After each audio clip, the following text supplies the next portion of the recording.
With the Green Bay Packers in win-now mode, trying to get every last bit out of Aaron Rodgers, does that mean they need to change the way that they draft, prioritizing players who could help them early, even if it means giving up some upside on the back end? I make the case that just the opposite is true. Plus, Trevor Sikkema from Pro Football Focus joins us to try and identify who some of those players could be in the upcoming draft. You are Locked On Packers, your daily Green Bay Packers podcast. Part of the Locked On Podcast Network, your team every day.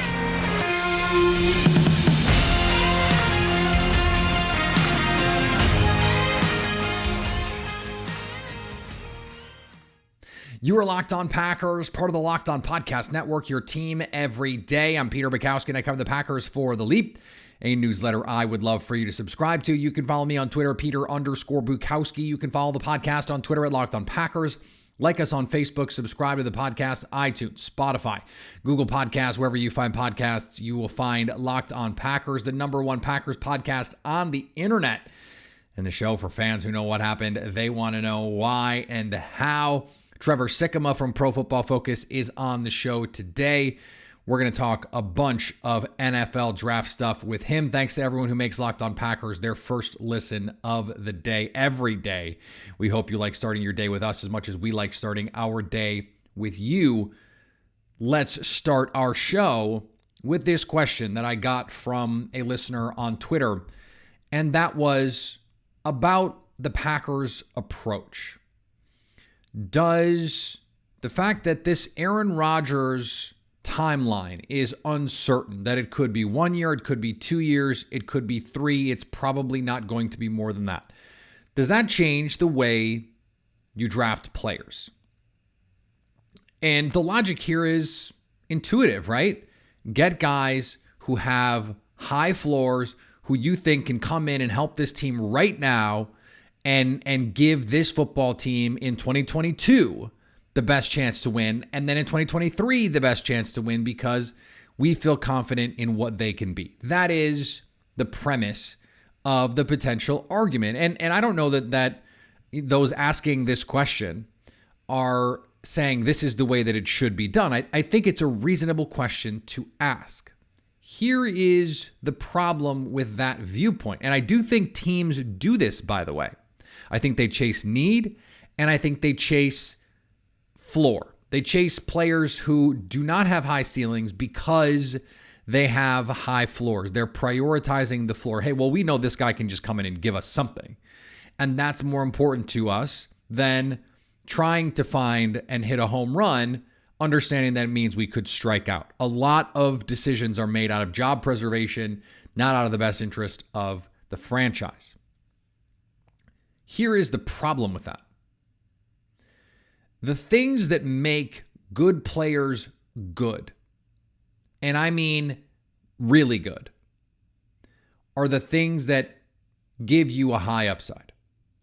A player like Jair Alexander, he was not someone who you would go, okay, well, their floor, the floor is why you take Jair.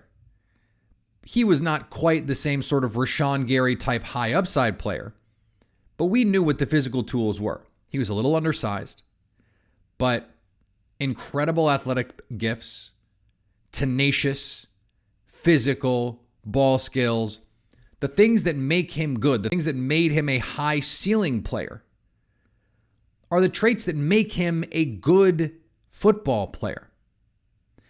And what usually you're asking when you're asking the question about someone that can come in right away is you're asking for an older player and a less athletic player.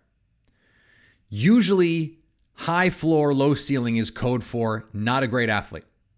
And it means, well, I think they're just a good football player so they can just come in and help you. Here's the problem. Mistakes are made all the time trying to translate someone who was just a good football player in college but doesn't have the elite athletic ability into the NFL. There are aberrations all the time. But you are going to miss just as much searching for floor than you are with ceiling. There is no magic bullet in the draft. So why?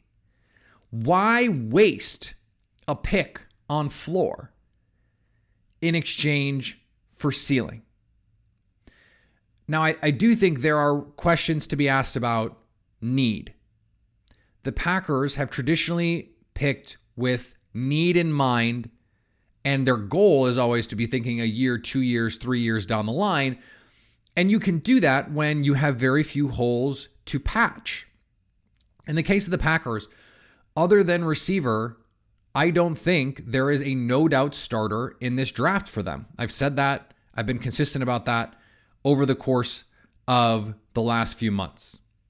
If you could find a guard, but I don't see the value in taking a guard early, and so I just wouldn't do that.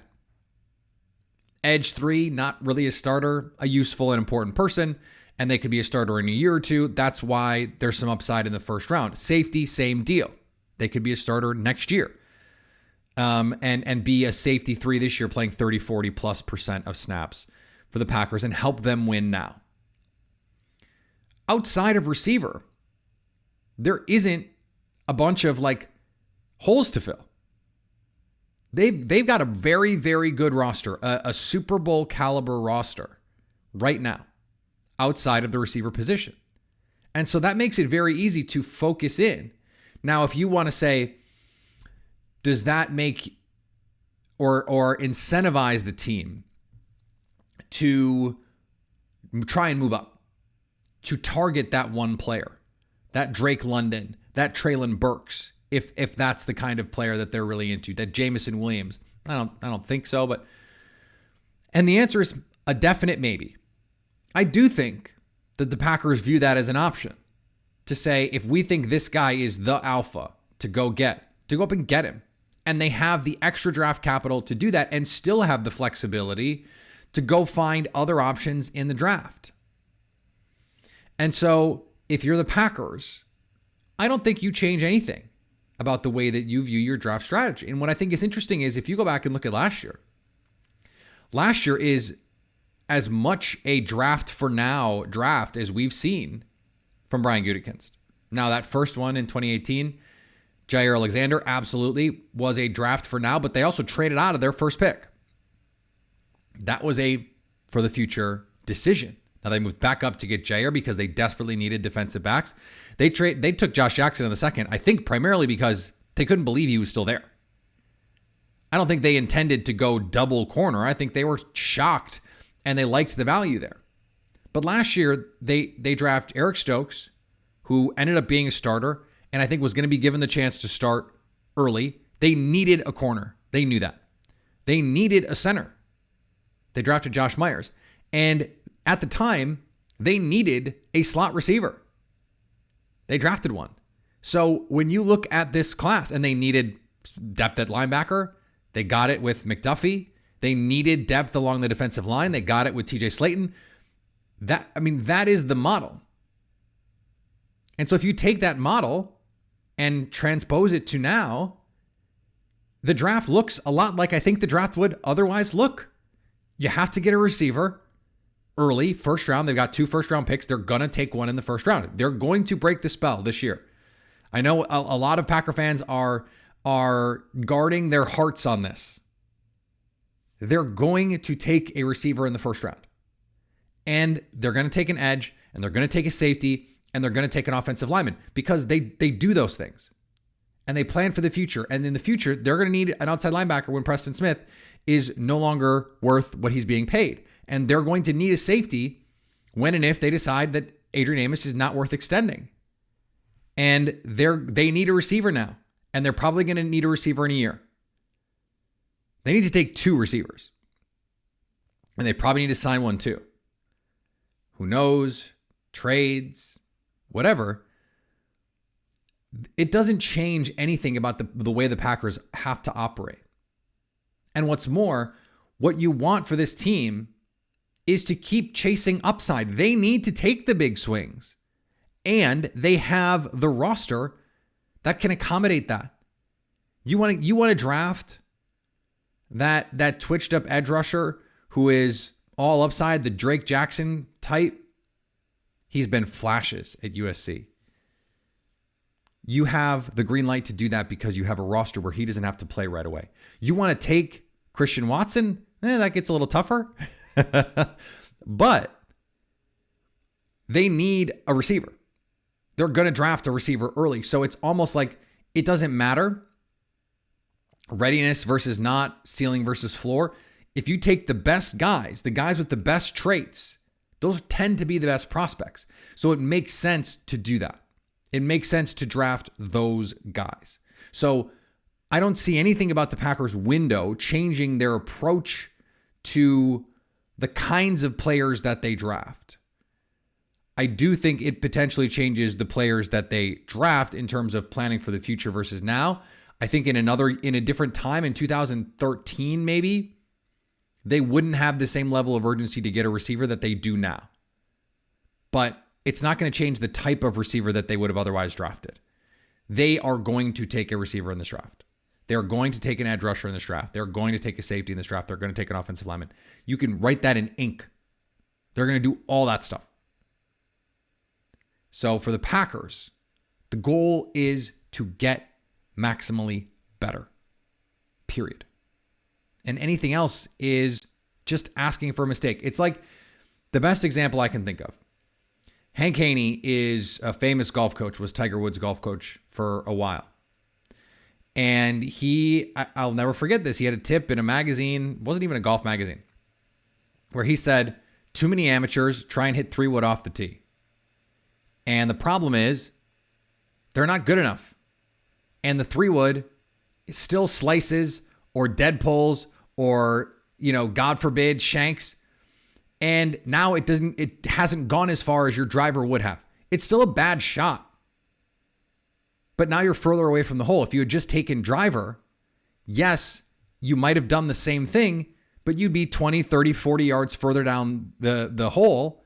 You'd be closer to the flag, and you'd be in better position to make a better number. That is this premise. Keep swinging, because when you hit, if you hit on a high floor, low ceiling guy, who cares? If you hit on Rashawn Gary, hey, you've got Rashawn Gary.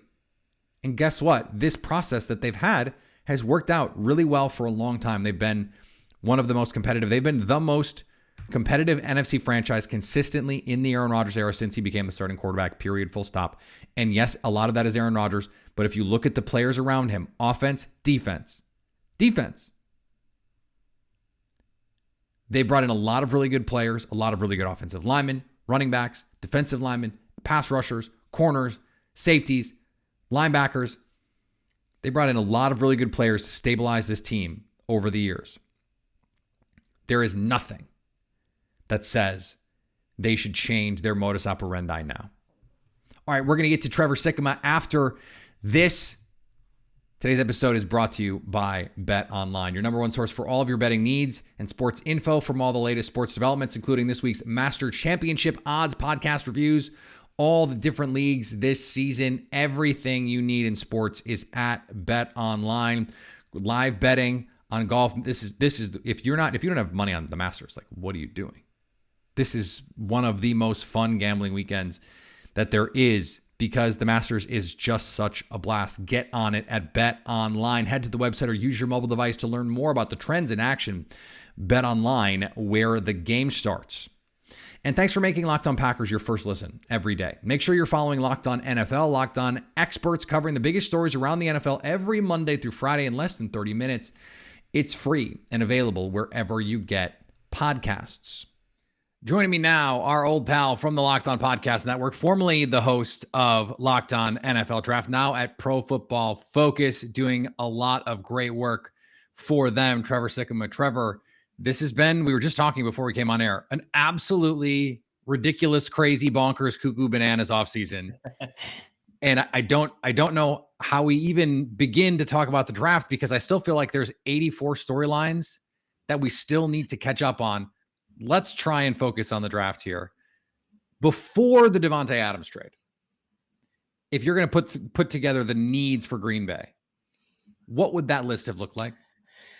I mean, I still would have put wide receiver high. Right. You know, I think for years now we've been talking about, okay, Aaron Rodgers has Devontae Adams, and then what? Like Right. I like Marquez Valdes-Scantling, like I like Allen Lazard, like I've liked some of the options that they've had, but those are kind of those complementary pieces. And I think 10 years ago, that would have been totally fine, because I think 10 years ago, you look at the way that offenses are structured and you go, we have our wide receiver one, we've got the guy who the ball goes to all the time, and then we've got some complementary pieces around them, because offenses were so much more evenly split, or even rush game dominant, run heavy is what we saw a decade ago. But that's not the case now. You can't just have one wide receiver, or one main pass catcher, I should say, because tight ends are evolving as well, and then just some random complementary pieces. You've got to have at least two fantastic options that you could go to at any time. And then you get into some of those complementary guys, the deep threat guys, the guys who you like underneath, the big bodied money down players. And so for the Packers, it's felt like they've been behind that curve for a while now. And that was before the Devontae Adams trade. So I would have told you that wide receiver would have been up there. With the moves that they made along the offensive line, I can't remember the exact timeline, but like offensive line's in there with those needs. Defensive line is as well, the interior, but probably more of the edge to give them some depth and a lot more rotation. Maybe some secondary players as well. But those are a handful of things that when I think about the Packers, I probably say that those would be their biggest needs. But now there's no doubt about it. It has to be wide receiver with Devontae Adams gone. So that is no secret. As you look at this draft class, there is no consensus wide receiver 1 or 2 or 3, or like it is pretty crazy that this is where we are with this class. But and your pal Ben Solak has been saying this. There are no bad receiver classes anymore. They're just like we just get this every year where there's like 10 guys who could come in and help right away. It seems like receivers are more ready to come in than ever and help your offense. So irrespective of draft spot, you're looking at this class and you're okay, if I could just take one of these guys, pluck him out and put him in the Green Bay offense and go, this is the guy that you would pick. I think my answer to that question would be Jameson Williams, the wide receiver from Alabama, simply because he has the speed and the deep threat element that could get the most out of Rodgers' arm. I mean, Rodgers is still playing fantastic football, as is evidenced by his multi MVPs that he has had over the last couple of seasons. So he is still playing really great. And there are few better quarterbacks who have ever played that are more pure passer than Aaron Rodgers is. And I think that with that, he gives you the ability to attack deep downfield better than a lot of other quarterbacks do. And so where, sure, everybody in the NFL would love a Jameson Williams when he's fully healthy, it's guys like Aaron Rodgers that can really get the most out of his skill set. You know, I do think it's funny. We watch some of these Alabama wide receivers, and sometimes they're just so good. They're so much better than their competition, whether it's been Jalen Waddle or Devontae Smith or Jameson Williams or whoever it's been. Sometimes it just feels like we watch these guys run wide open deep down the field and they're catching the ball and it's touchdowns. And you go, okay, well, that's not going to happen in the NFL. Well, a lot of times it doesn't happen in the NFL because the competition level is so much closer. The talent gap is so much closer together.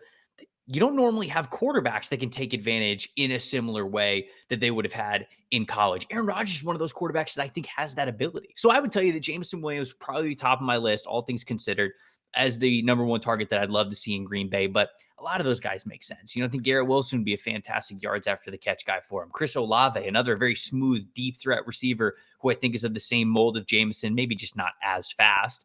You know, then you got gadget players like Treylon Burks, who I think could be a lot of fun. Some big contested catch wide receivers like Drake London. I mean, you mentioned it. There's so many wide receivers in this class that I think could be really fun, and it's a good class all around. But if you are asking me to rank them, I'd probably put Jameson Williams at the top. It's very much a pick your flavor receiver class. Yes. The Jameson Williams question is an interesting one. Where do you think, and this is an impossible question to answer, but where do you think, if we just said, okay, just based on tape grade, where is he in this class? Because I have heard a lot of people say he is the wide receiver 1 in this class if he doesn't tear his ACL.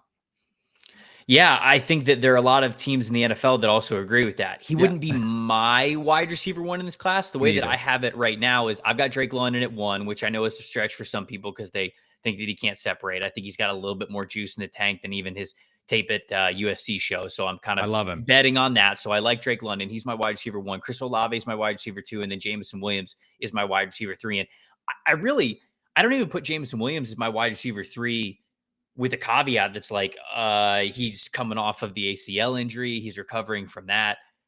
I just think that Olave is so smooth. He's such a technician. He understands the position so well. And then Drake London is so dominant at the catch point. He just has such a great alpha mentality for playing wide receiver 1 in the X position that's why I have those 2 guys ahead of Jameson. I don't even really think about the injury because his recovery is going great. I've even seen footage already of him warming up and almost running full speed at this point. So I'm not too worried about that. I think he's going to come back and he's going to be fine. So even with the injury aside, I would have him as wide receiver 3 in this class in my rankings of how I see it for any team in the NFL. I'd probably have Jameson at 3. So something we talked about on the show yesterday is if you look at pre-draft visits, the Packers have had some of these first-round guys like Treylon Burks, and then they've also had these day 2, borderline day 3 speedster types, the Velus Jones Jr.'s, the Tyquan Thorntons in. And I have been saying really since the Devontae Adams trade that the best way to go about this, if they can't get a veteran in, a big name veteran, a DK Metcalf, let's say, is take one of the 5 or 6 stud guys that can be your wide receiver 1s in the first, and then find a speed guy either on day 2 or day 3, who is going to be your basically your MVS replacement, your Thorntons, your Alec Pierces, those kinds of guys. So yep. if that is the goal, let's just say that's the roadmap here. And I say, Trevor, what is the best combination of 2 guys that you can put together who complement each other well and fit the Green Bay offense? Who are those 2 players? This is a good question. So let's say they're going wide receiver at 22. Let's just say they go with Chris Olave because Okay. I don't think Jameson's going to last to 22. I don't either. I don't think he's going to be there at that point. He'll make a great New Orleans Saint. Treylon Burks is a wild card because I don't really know what the NFL thinks of him. And I think that's why he's taking a ton of these official visits, is because teams still want to know more about him because they watch the tape and they go, okay, this guy's very unique. Size and speed combination that you just don't see many places. But then the problem is that we were told that he was going to test like one of the greatest athletes we've ever seen. Yeah, and he didn't. But the thing is that like his testing wasn't bad. No. None of his testing was bad. The problem is that we were just told right. that he was something else. I think going into the process, somebody told me he was going to have 11.5-inch hands, and he has like 9.5-inch hands. And right. 9.5-inch hands are big. They're fine. Like it's not a big deal. But compared to 11.5-inch hands, right. yeah, it's just. We thought he was going to run 4.4 flat at 225, and he ran 4.55, which is still an 87th percentile speed score. That's still really, really good. Right. But we thought he was going to be this other thing, and he's just not. So I think that a lot of people that's the reason why you're going to see Treylon Burks go on a lot of these visits, because teams are really trying to figure him out. So I'm not exactly sure what he goes, but let's say Chris Olave goes 22.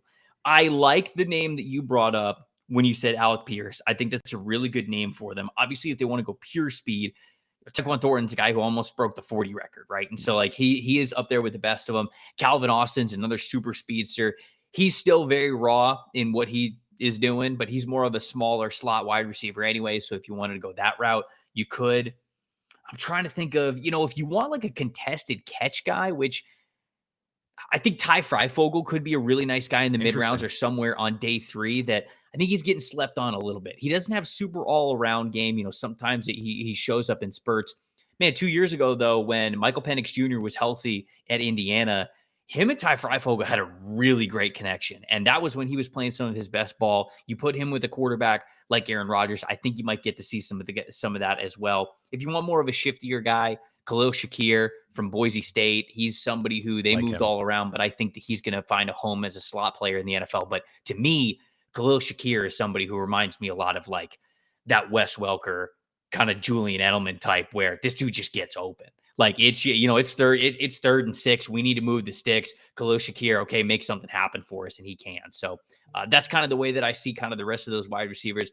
If you go with more speed at the top, which normally, if you're drafting wide receiver with a premium position, you're prioritizing either elite size or elite speed. Sometimes, of course, a combination of both, because the further you get down in the draft, the more scarce that becomes. Right. So if you're going with more of a speed option at the top because you don't feel like you can get that kind of polish with the speed later in the draft, then yeah, I think that's a handful of different pick your flavor guys maybe later that they could look at. I love that. That's a really good way of looking at it. So a couple other spots where I think Green Bay is going to be looking here.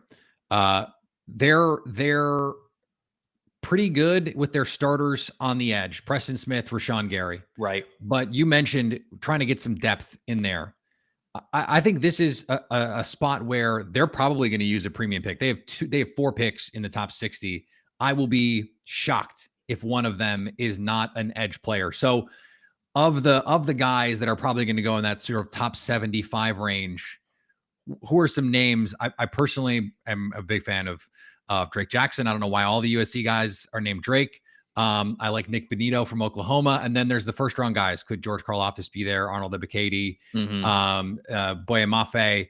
Who are the guys that you think would make some sense and could be available in that 20s range and then that 50s range? Yeah, I mean, I think all 4 of the names that you had there were the 4 that I would have said of the guys that you're going to prioritize. Like, I think maybe Karlaftis gets there, but you can even take him off the board. And I think Boye Mafe and Arnold Ebiketie, potentially at number 28 for the Packers, or potentially somewhere early on day 2, makes a ton of sense for them. If they want those 2 guys, they're probably going to have to think about taking them at 28 at the back end of the first round, because they are very high-end explosive players. And I think that that's really what the Packers look for. They look for those athletes off the edge. And I think that Boye Mafe and Arnold Ebiketie are going to be exactly what they are looking for. I like Drake Jackson a lot, man. I think that Drake Jackson is the most underrated prospect in this draft class. Wow.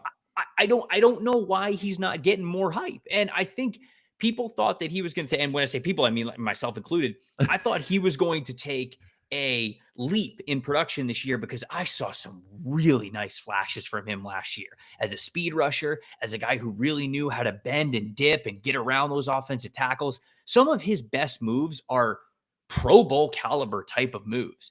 And he still showed you that flash this year. But again, they were just in flashes. They weren't something that consistently showed up week in and week out. But I think the potential is there for him. I really like Drake Jackson as an edge rusher to take a chance on day 2. I'm not the biggest fan of Nick Benito. I know he had a really great combine, but he was always going to have a good combine. Like, that's always been his calling card. And if he didn't have a good combine, that was going to be very glaring. Right. So, with his game, it's built around, he is a smaller edge rusher. It is all about speed for him. So if the Packers were, like, for example, like in on Josh Uche's type of player, he ends up going to the Patriots. But like if Packers fans, or if the Packers were super in on that, this is kind of like a similar mold, or at least a similar thought process of a guy you would go after. I'm not the biggest fan of Benito, but if they want speed, unique speed as an edge rusher, then he could also make sense for him. Name to look out for on day 3, though, I would just say Ali Fayed.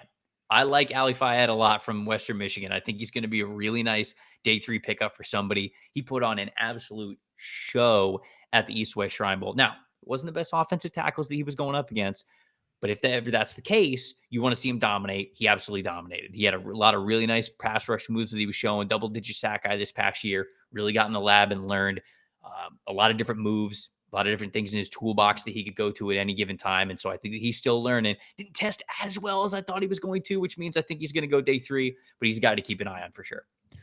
Yeah, Drake Jackson, he put on 20 pounds from the combine to his pro day, which is a 2-month span, and then ran the second. And then pizza and creatine. That's what that is. But then he ran a shade under 7.13 cone and had the second fastest short shuttle at the USC Pro Day, faster than the receivers that they had there. I mean, the movement skills are crazy for him. He's the man. One more position I want to ask you about before we get out of here. Mm-hmm. Safety is a bit of a sneaky need for the Packers. And I think it has now been talked about enough that it's no longer a sneaky need. Everyone just understands this could be the last year of Adrian Amos. The Packers have a decision to make on Darnell Savage, 5th-year option, although I think they're going to pick that up and get another year to evaluate him before they get a long-term extension on the books, which I also still think eventually gets done.